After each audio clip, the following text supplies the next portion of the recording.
Hujan sore itu turun dengan lembut, seperti mengajak setiap orang untuk berhenti sejenak dari rutinitasnya. Di depan sebuah kedai kopi kecil di sudut kota, Ara, seorang gadis introvert, yang gemar menulis puisi, berdiri kebingungan tanpa membawa payung. Saat itulah Ray, pemuda ramah dan hangat yang baru pindah ke kota itu, menawarkan payungnya. Pertemuan singkat itu menjadi awal dari cerita yang tak mereka duga. Mereka pun mengobrol di dalam kedai sambil menunggu hujan reda. Ara yang biasanya canggung merasa nyaman dengan kehadiran Ray. Sementara Ray langsung tertarik dengan cara Ara memandang dunia tenang, sederhana, namun dalam. Sebelum berpisah, Ray berkata, "Kalau hujan lagi, semoga kita bisa bertemu di bawah payung yang sama." Sejak hari itu, Ara dan Ray sering bertemu. Awalnya mereka hanya saling menyapa, lalu menjadi lebih sering berbagi cerita. Hujan seperti menjadi jembatan yang selalu mempertemukan mereka entah di halte, taman, atau kedai kopi langganan. Keduanya perlahan jatuh cinta tanpa pernah menyatakannya. Hingga pada suatu malam hujan, Ray mengajak Ara berjalan kaki tanpa tujuan. Di tengah jalan, ia berkata pelan, "Boleh aku temani kamu, bukan hanya saat hujan turun, tapi setiap hari?" Ara menatapnya dengan mata berkaca, lalu mengangguk. Hari itu, mereka resmi menjadi sepasang kekasih. Beberapa bulan berlalu, dan hubungan mereka terlihat indah dari luar. Namun, diam-diam Ray mulai berubah. Ia sering tak membalas pesan, sibuk dengan pekerjaan barunya yang menuntut waktu dan perhatian. Ara mencoba memahami, namun di balik pemahamannya, ada perasaan terluka yang ia sembunyikan. Suatu hari, Ara melihat Ray sedang duduk bersama seorang perempuan lain di kafe yang dulu menjadi tempat mereka.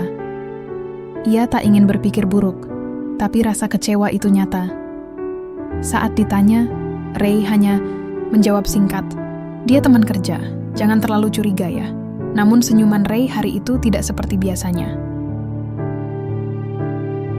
Ara mulai merasa kehilangan Ray, meski ia masih ada di dekatnya. Komunikasi mereka renggang. Ray jarang hadir di saat Ara membutuhkan. Bahkan di hari ulang tahun Ara, Ray hanya mengirim pesan singkat tanpa sempat datang. Kekecewaan menumpuk. Ara akhirnya mengajak Ray bicara serius. "Kita sedang baik-baik saja, atau sebenarnya sudah selesai?" tanyanya pelan.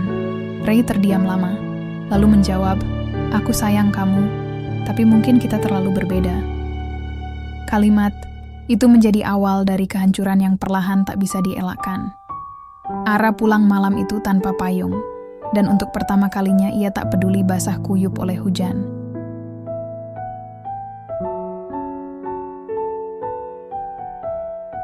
Ara berusaha memperbaiki semuanya.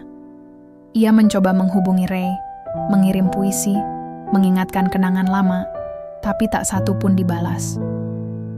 Ia menunggu di tempat biasa mereka bertemu saat hujan, tapi Ray tak pernah datang.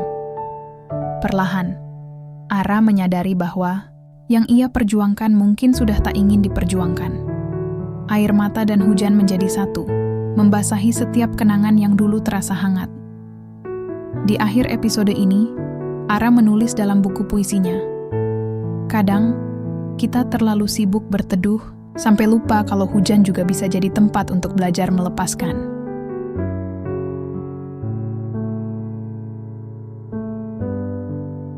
Ray akhirnya menghubungi Ara. Mereka bertemu untuk terakhir kalinya di bawah pohon yang dulu menjadi saksi canda mereka. Kali ini tanpa payung, tanpa senyum. Ray meminta maaf. Ia mengaku bahwa perasaannya mulai berubah karena tekanan pekerjaan dan kesibukan, dan ia tak sanggup menjaga hati yang mulai lelah. Ara menangis, tapi bukan karena Ray pergi, melainkan karena ia berjuang sendirian terlalu lama. "Terima kasih sudah pernah membuat aku merasa dicintai, walau tak lama," ucap Ara sambil menatap hujan. Mereka berpisah tanpa pelukan, tanpa janji. Hanya hujan yang kembali menjadi saksi. 3 bulan berlalu. Ara kini kembali menulis, dan bahkan mulai menerbitkan buku puisinya yang pertama berjudul Kenangan di Bawah Hujan. Setiap kata dalam buku itu adalah serpihan kisahnya bersama Ray. Ia berjalan di taman yang dulu sering mereka datangi, kini tanpa berharap bertemu siapapun. Saat hujan turun, ia duduk sendiri di bangku, membuka bukunya, dan membaca. Beberapa orang datang untuk tinggal. Beberapa hanya untuk mengajarkan kita cara bertahan saat mereka pergi. Ray tak pernah kembali, tapi Ara telah sembuh. Kini, hujan bukan lagi luka. Ia hanya kenangan yang sesekali turun, namun tak lagi melukai.